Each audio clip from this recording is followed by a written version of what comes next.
Kaninang pag-open ko cellphone ko, alas 3 ako nagising eh. May nag-text sa akin na isang subscriber. Basahin ko sabi niya, "Good evening, General Johnny." So kagabi pa ito na nung oras ba itong pinadala? Ay, ngayong umaga lang niya pinadala. I saw a post by Ed Alonan on X that the links of the manifesto of Captain Dado Enrique had been deleted in Facebook and YouTube. So, nag-respond ako, grabe.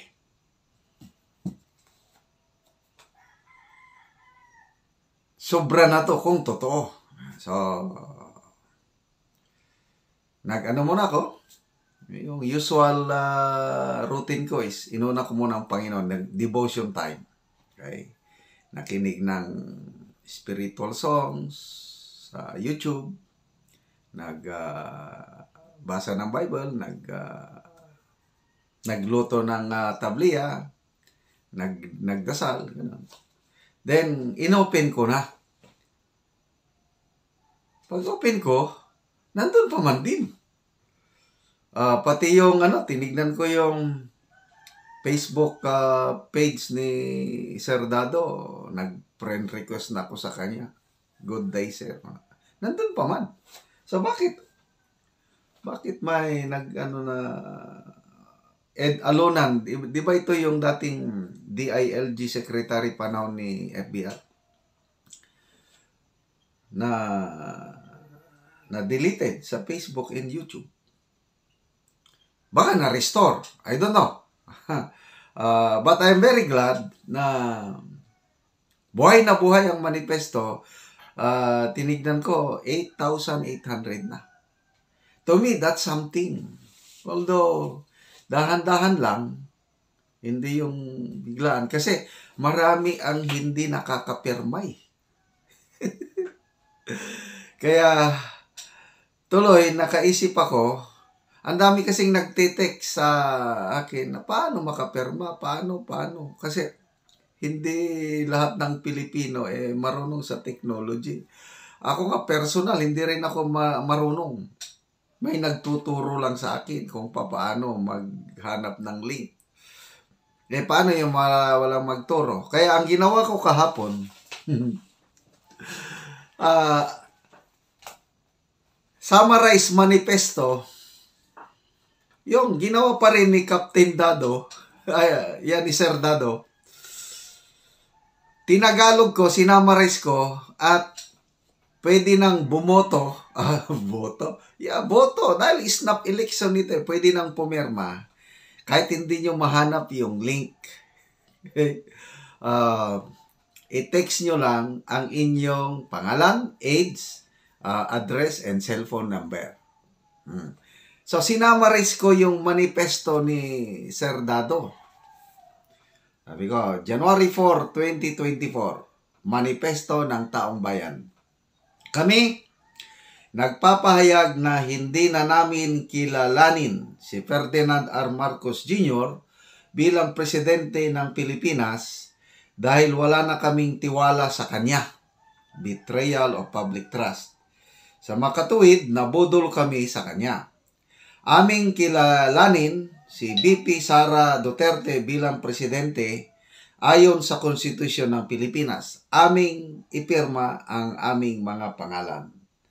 So, ang anim na nakapirma, ito, basahin ko, Julio M. Bison, Eulalia P. Bison, Eduardo Bison, Cristina Soriano, Virginia Balisi Dian, Roger M. Libot Sr. Ito yung unang nag-text sa akin na gusto naming pumirma. Paano? Hindi namin alam. Kaya naisipan ko itong sistema na ito na manifesto by text. Kasi yung kay Sir Dado online. So, hindi marunong ng online text. So, ito, 6 plus yung cell number, ito po yung i-text nyo. Ang inyong mga pangalan, edad, address, and cellphone number. Ang dami nang nag-text. Yung sister-in-law ko ito. Kuya, Surrender na ko. Sabi niya, hindi ko na kaya, ang dami. May nagsuggest, kuya, kung pwede sa Facebook na lang daw, ipadala ang ano. Sabi ko, hindi ko rin alam mag-Facebook. Paano yung mga taong walang Facebook? Halos lahat ng tao may cellphone. Di sa cellphone na lang. Sige. Tapos, magpabili na lang kuya ng mumurahing touchscreen para daw, ang ginagawa ng sister-in-law ko, yung mga pangalan na pinapadala sa kanya, binibigay sa kanyang anak, parang basta kinukonsolidate na, kaya hindi pa ako makapag-announce kung ilan na, but I believe hundreds na kasi nagre-reklamo na eh. Pinilit ko lang na tanggapin mo. So, kuya, magbili na ako ng bagong SIM card para dito kasi hindi na kaya. Kasi itong cell number ito, para ito sa dark chocolate yung nag-order. Sa dami na nagte-text sa kanya ng mga pangalan na magperma, hindi ko na makaya yung order ng dark chocolate sa dami. So, nakakatuwa. Nang binasa ko yung post ni Sir Dado sa kanyang Facebook page, may nabasa ako doon na sabi, I want to be a part of Philippine history. I sign my name. Wow! Doon ako na-touch. Kasi history in the making na ito eh. First time na may magmanifesto withdrawing support sa isang sitting president. At nung nabasa ko yung isa ako sa pinadalhan, nung naipost na sa change.org, isa ako sa pinadalhan. Nung binasa ko, pirma kaagad. Kaya ako pangalawang pumirma. Dahil napakaganda.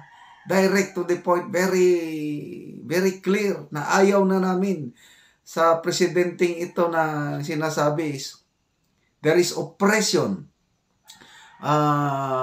Pagsisikil ba yun? Yung ibon mang may layang lumipad, kulungin mo at umiiyak, bayan pa kayang sakdal dilag, ang di magnasag makaalpas. Pilipinas kong minumutya, pugad ng luha ko't dalita, aking adhika, makita kang sakdalaya.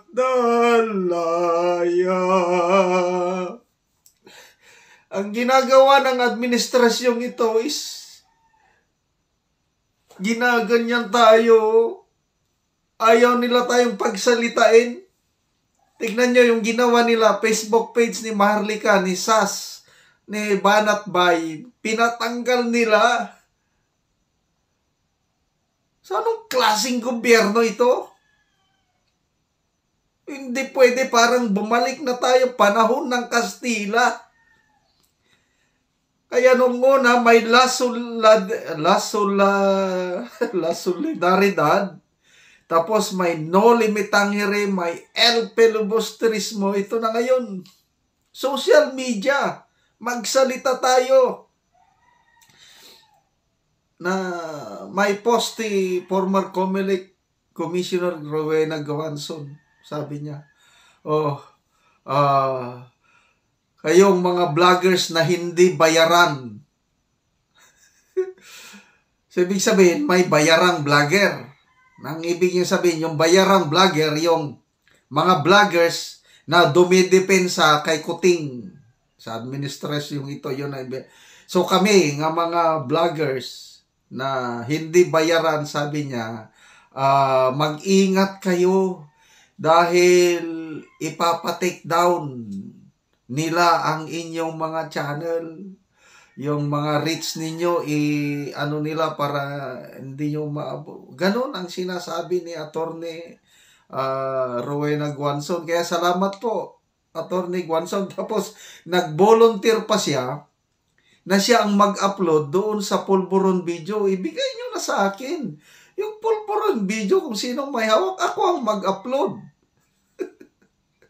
Kaya, nakakabilib itong si Attorney Rowena Guanzon.